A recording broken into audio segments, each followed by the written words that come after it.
Hi, welcome to this Columbus podcast. I'm Toby Mankertz. I'm a business transformation advisor at Columbus. Today we're going to discuss how artificial intelligence and machine learning can be applied to the manufacturing industry. I'm joined by my colleagues. On my left, I have Nick Lee Trengraus, who's our head of business intelligence. Hello. Hello, Nick. And on my right, I've got Kevin Bull, who's our product director. Hi, Kevin. Hello. Hi. So, but I know, Nick, that you've been looking at the Gartner hype curve around AI and machine learning, and what do we mean by that? So, it's all over the news. My first question was, are AI and machine learning solutions in search for a problem? We're just hearing so much about them. We've already touched upon, should we be worried about our jobs? Because there's an awful lot of stories in the press about that. But do you want to talk about that? Do you want to talk about the hype curve, and explain what that is and explain where we're on, where on that curve we might be right now? Yeah, so you've got to be careful you don't fall into the trap of thinking AI is going to solve all your problems, that it's going to come in and make your business streamlined and efficient and see cost savings and revenue generation just at the flick of a switch. Let's be honest and pragmatic, that's not going to happen, okay? So yeah, talking about the Gartner hype cycle for AI. So at the moment we're at the kind of the peak of it, and that's called the peak of inflated expectations, okay? And that's where, we're seeing, lots of good stuff coming out, lots of examples and good scenarios for use for AI. But yeah, there's a lot of hype around it at the moment. And it's kind of at the top of that now. So we're here and we're about to drop into the trough of disillusionment. Okay. And that's where the realization sets in for organizations and, C-level people that actually all this hype maybe isn't the reality. And, the use cases we thought we had, they're not good use cases, et cetera. The stuff we've tried hasn't worked, et cetera. Once you come out of that trough of disillusionment, we're going to go into the slope of enlightenment. Enlightenment. Okay. So this is where the true value realization will come in for AI, where we start to see, the actual value of it coming out, and eventually you go to the plateau of productivity. I love all of those phrases. Yeah, they're brilliant. Yeah, they are quite good. So yeah, it's really important that you don't get caught up in the hype around it. And I think there's some ways you can overcome that. Okay, so you want to kind of aim for early success. So what are those like lighthouse successes? So identify the areas in your business that you think are already built for success around AI. Don't just go, okay, that's a really complicated area in our business. Let's stick some AI in there, and that's going to solve all our problems. Okay, because it's probably going to fail. And then people will become disillusioned with it, and you'll be right deep in that trough, okay? So, aim for that where there's, where you're going to make real impact value. But there's what you're stating here predicates that there's a positive intent to want to adopt the technology. So that you've got to be positive about it, you've got to want to embrace it, you've got to be excited about it. And I know that when it comes to any kind of novel technology or ideas, lots of people want to be second, not first, but they want others to make the mistakes for them. They want to get the next version, the one that's got all the bugs ironed out, etc. So isn't that in and of itself a challenge that you've got to want to see the opportunity? So I guess making sure you pick the right use cases which are low cost but high return perhaps can help you create that culture in your organization. Yeah, and you don't want to end up in, let's take a phrase from another consulting firm, you don't want to end up in pilot purgatory, okay? Where you identify these use cases and you do a proof of concept or a pilot, but it never goes anywhere. It never scales out. You never see the value in it because you would literally just trying to prove something worked. Yeah. You didn't actually think about, okay, what is this actually going to, okay, it's a pilot, but is it going to generate value straight out the gate for us? So what's missing then? Those use cases which get stuck in this pilot purgatory, what do they need to shift them out of there and get them into the organization? So I think it needs, so the people that are going to drive it are the leaders within the business, and it needs to be made very clear to them what the future they're advocating for is, what position they play within that. You don't want people, in those positions getting excited by AI and getting excited by these proof of concepts and pilots, but actually it also comes with confusion as well for them, because they're never going to be 100% behind it. So there's an element here of leadership. It's saying, we know that in any organisation there's going to be people, probably mostly in the IT department, but not necessarily so, who are really interested in new technology and what it can do for an organisation, and off their own bat might just have a go at something or get really interested and excited about something. But I think the solution, isn't it, that we should link this to business objectives and actually work back from what is the business trying to achieve, and then find the application that helps drive the business outcome. So that'll be sort of your lighthouse success areas. So something that within the data analytics capability within Columbus, when we do these proof of concepts, when we do these pilots, we're not just there to prove something and then it gets thrown away. It's not disposable. We've proved that worked. That's good, isn't it? Okay, that's it. The idea is with when we do these proof of concepts and pilots is that it actually leaves the business, the organisation, with something tangible to build on. Okay. So it starts providing value out the gate. It's Day not one. Day one. Yeah. It actually gives them something. So we may no longer engage with that organisation. Yeah. But the thing we did is driving value for them. It's giving them something tangible that's actually doing good. And maybe that's something all organisations probably need to have a look at, not just what is AI and machine learning, how can it help us, but what processes do we need to generate in our organisation to successfully adopt it, rather than just leap at it and say, let's have a go and let's see what it can do for demand forecasting. There's a means to an end. I think you need to put that in the context. You're doing it because you're trying to drive business value. So let's make sure we're following that through. We talked about field to fork with supply chain, but hey, this is no different. You're adding internal value to your organization by implementing AI pieces of technology and machine learning pieces of technology, but ultimately you're adding a lot of value to your customers and to your shareholders as well, aren't you? You'd hope you'd increase revenue, you'd hope you'd make yourselves more operationally efficient, reduce your costs, etc. So it may be in and of itself, it needs that process to be thought about. So I would suggest, for me, I see a lot of IT projects, be they finance systems, be they manufacturing systems, not realise the value that there was expected of them, because no one's really thought through what does it truly mean to implement that technology into the organisation. How have people got to change? How have processes got to change? What data do I need in what format? And I don't think this is any different, is it? No, and that's something we work on when we do these as well. Is not just giving them a technological solution; it's giving them a roadmap to scale it out and to successfully adopt it.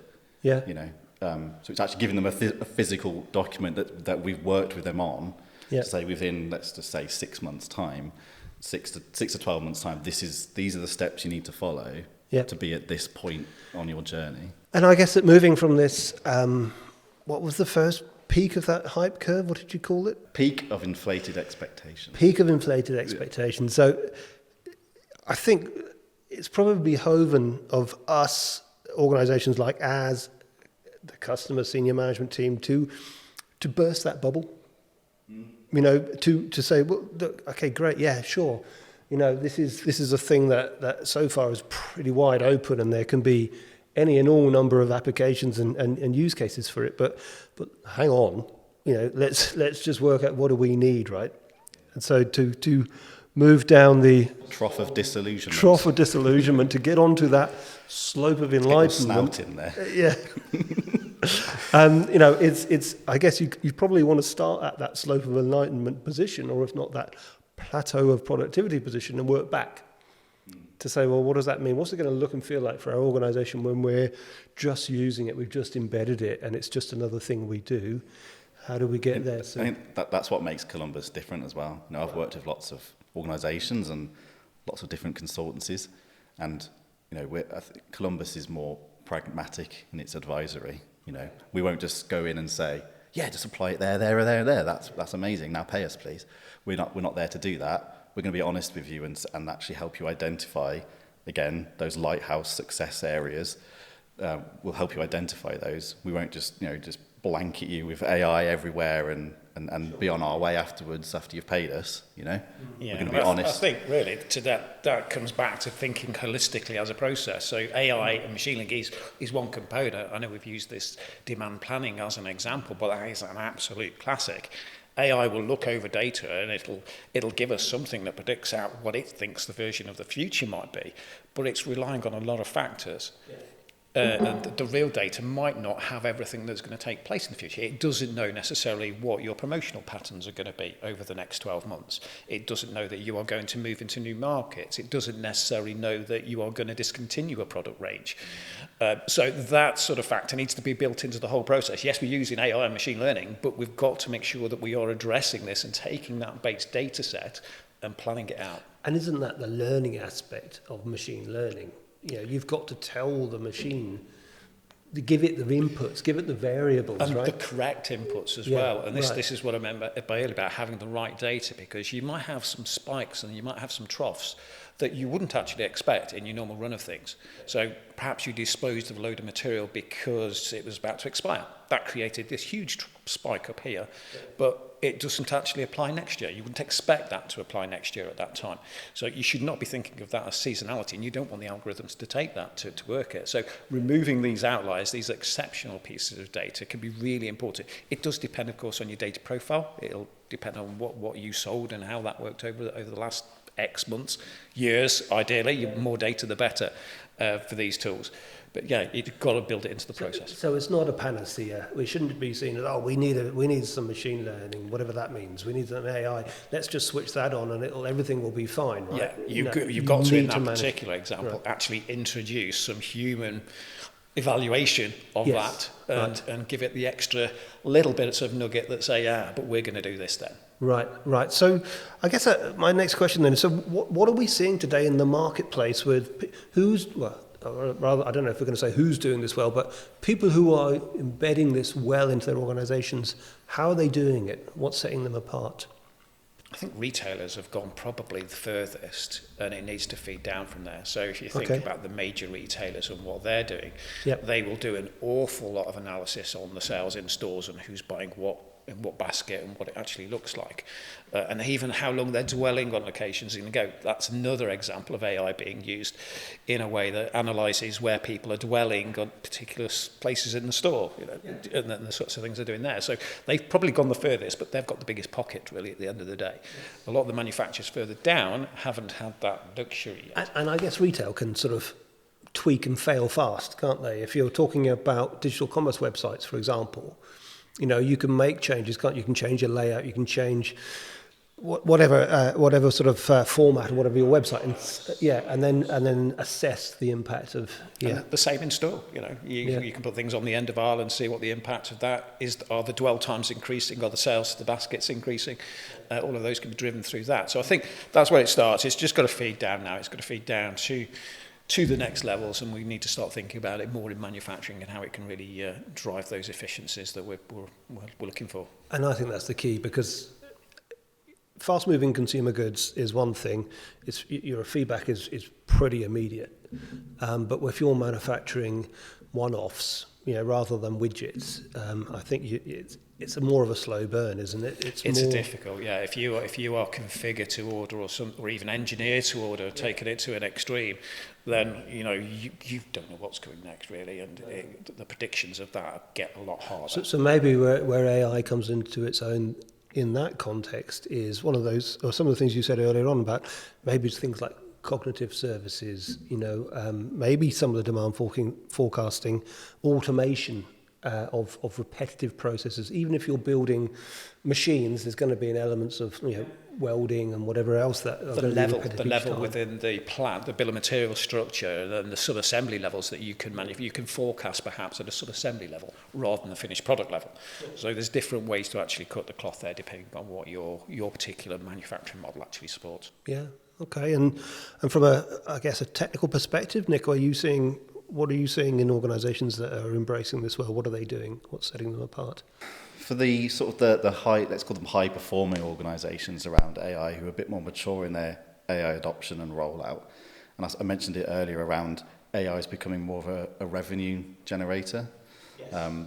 So there was a recent study by an organisation that provides a data management platform, and upon talking to these, doing this study and talking to these organisations, 69%, they found that 69% of the motivation behind AI and ML was now revenue focused. It wasn't just on cost saving; it was around generating revenue, and they do that by the implementing these AI technologies that help them to identify consumer behaviours and consumer patterns, and I'm talking about predictive stuff, predicting what those behaviours and those patterns will be. So they've got the right stock in place, and they're doing the right manufacturing with the right number of resources, and they're making all those kind of they are making those cost savings, but then that's generating more revenue because they're targeting the right people with the right products. Yeah, so that's those cost savings are the other part of that 100%. If 69% is on revenue, the rest must be on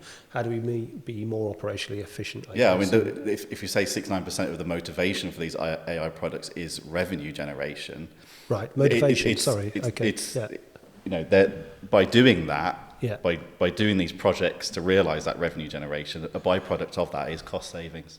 What else, Kevin? What do you see from it? What we are starting to see creep into those systems is much more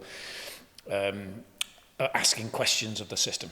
I want to do this. How do I do this? In a very simple way, you might just be asking for help on how you do something in what is a fairly complex system if you're thinking about ERP world. But it's also about the data. Yeah. It's, can you show me something about this data? Can you explain where this has come from? What are the influences of that data? What is influencing that measure increasing? And combining data effectively to do that. So there's a lot of those sorts of scenarios that need to creep in.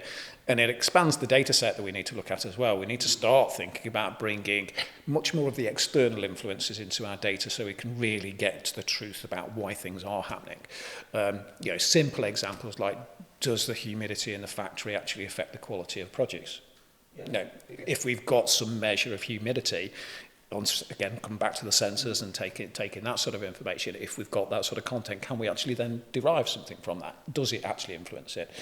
Is it that supervisor that's on the line at that time influencing the quality or the amount of scrap that's been recorded? Yeah, there's all these sort of factors that can be a little bit hard to get at sometimes. We kind of know they're there, we kind of suspect they're there, but have we got the data to support that? A little bit mercurial. Yeah, a little exactly. Bit, and then we can make investments. We can make investments in training for the supervisor to make sure that they're doing it in the best way. We can make sure that we're investing in the right equipment to keep the humidity low or high, depending on the product that we're actually manufacturing. Yeah. So the environment that we are working in, that the actual shop floor and things are taking place, we'll see a lot more of that, I think, in the future as well. And we're starting to live with AI now, aren't we, in our day-to-day with Copilot technology that Microsoft have just recently launched, and Google Bard and other things like that. Exactly. In our day-to-day, you talked about earlier on. You talked about inspiration and ideas. We Power Apps are just a way of linking technologies together, but it's easy to foresee where you could just ask AI to write you that Power App, link my email from this particular person to that Excel sheet and add it to, that PowerPoint slide deck over there, whatever you feel is your kind of... Absolutely. And it comes back to the question at the very start, what are the use cases for this? And I mentioned automation. All of that is automation. It's a way to actually let systems make decisions for us based on what they're seeing, that things are happening, and feed things out to the right people for approval or for just information purposes or for whatever we want to actually engage that with. It's a good point, but on the flip side of that is, so we're going to start democratizing more of this stuff. So you were saying there about you'll be able to just write in a prompt, like develop this app for me that does X, Y, and Z. That's all well and good, and we're getting more into self-serve analytics, and we can probably argue for hours about what self-serve analytics means, but we're getting more towards that, and you can just type a prompt saying what happened on this day, X, Y, Z, right? There needs to be a cultural shift there where people are going to be asking the right questions, and now more than ever, people need to realise that everybody in your organisation is a data worker. Okay, we're all inputting to systems, we're all querying them, we're all, and we know about rubbish in, rubbish out. And now more than ever, again, with this, that you need to be really cognizant to that. Yeah. And then when you're asking the questions of the data, you need to be asking the right questions, because when I've talked to organisations over the years, it's either give everybody everything, and my advice is, no, don't do that, because they'll come to their own conclusions. And when they have their one-to-ones and their boss says, how was revenue this month? Oh, it's brilliant, boss, it's way up here. The reality was it was down there, because they built the picture themselves, because it was full self-serve, right? So, and on the flip side of that is, don't give them anything. It has to be all curated. It all has to come from IT, et cetera, et cetera. I think we need to be somewhere in the middle, but the people that are querying it need to know how to ask the right questions to get to the truth. How do we bridge that gap then? How do we suddenly all become good at asking the right questions? That's a good question. That's a complicated one, because, we've spoken about it for years. I've been doing this data consulting for 13 years or so, and it's always been a question, and it's always been a consideration, and I don't think anyone's really had a good answer for it or a brilliant solution for it. But I think with the dawn of AI, it's going back to making sure people do understand that we're all data workers, and what we're putting in is paramount. What we're putting into the systems, making sure the right training is in place, and again, it's all got to come from the top as well. So all the leaders are crystal clear on what people need to know.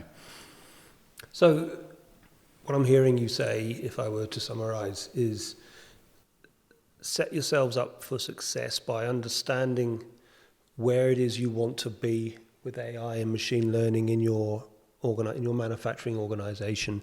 Start with the end in mind. Basically, this plateau of productivity in X years' time, what is that going to look like and feel like for our manufacturing organisations? That's our future state.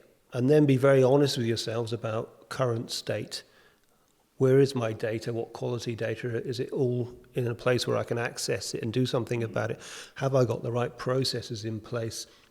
Do I understand what my people need from AI and how they're going to feel about it, and what am I going to do to address the organizational change elements of this? What information am I telling my shareholders and my consumers about how we're going to change? So start with the end in mind. Think about the organization you want to have, which is enabled or empowered by or assisted by machine learning and AI technologies. And then work out how to put processes in place and or policies that allow you to close off those questions you've just postulated around how do we engage with it, how do we make sure that we're putting the right data in. Whether or not I'm going to be convinced I'm a data worker is down to my personal view of the value I feel I add to an organisation, and I suspect that's the same of everyone in the room. So I think ultimately, yes, we could be branded that way, but we're also revenue generators, by the same token, for any organisation that we work for. So I think we just need to be careful that we do, as you say, understand the power of the information we're putting into the system for the value that we get from it. So maybe this is a iterative process of discovery and human controlled, as you've said as well, Kevin, because you need to tweak that output from machine learning and AI to ensure it's concomitant with what you're trying to achieve, right, as an organisation. So what can organisations like ours do to assist manufacturers with the adoption of artificial intelligence and machine learning technologies? Nick, do you want to answer first? Yeah, so I'll go back to something I said earlier around looking at those kind of what are the lighthouse successes, identifying the areas that are going to demonstrate rapid success. And it's something we can help organisations to identify within their business, and then help them to build the solutions to realise that success and that value. So like I spoke about earlier around, building out those pilots and POCs and ensuring you're not stuck in pilot purgatory. Yeah. And we'll build those with value in mind and tangible outputs in mind, and making sure we take the business and the business leaders on the journey with that, so that it all ties into a business case that can then be taken away and say, okay, this is the value that's been generated by this technological solution. Let's invest in it more. Let's do more of it, because we're going to realise X, Y, Z value. Yeah. And we have the the technical skills within our organisation to deliver these solutions, but also if the organisation feels they already have some expertise already, then we can support in the delivery of those solutions. And some of these organisations probably don't even realise that they have people in their organisation that already have the skills that's needed or transferable skills. If you think about, let's think about like a logistics coordinator, right? Yeah. Within a manufacturing organisation. Well, actually, in their journey towards this new technology and AI, that person could pivot towards being a data engineer, for example, or a data analyst within the organisation because they understand the data already, they understand the processes, they understand the ERP system or CRMs, whatever they're using, they already understand it. So, with a little bit of learning and support in picking up technologies like the data engineering technologies, lake houses, data warehousing, bit of coding, etc., etc. That person could pivot into being a data engineer. And or a business analyst, right? Or business analyst, yeah. There's probably different roles they could slip into. Yeah. Which kind of goes back to when we were talking about do people fear AI. Yes. Exactly. Well, actually, it's going to augment or change your role. I think you're right, and Kevin, I'd like to ask you on about this. Isn't this really about how do you integrate this into business as usual? It is, yeah. So you've got to maintain getting stuff out the door to your customers. That's primary. So you can't interrupt that. You've got to make sure that the flow and the change over to these new technologies doesn't interrupt that, absolutely. So a bit of evaluation up front to say what is necessary, what do we need to do, and a strategic program of change effectively needs to be in place there to one degree or another. Yeah, Okay, well, thank you both very much for your time. Thank you for watching. I hope you found this insightful and interesting, and we look forward to seeing you again soon. Bye-bye.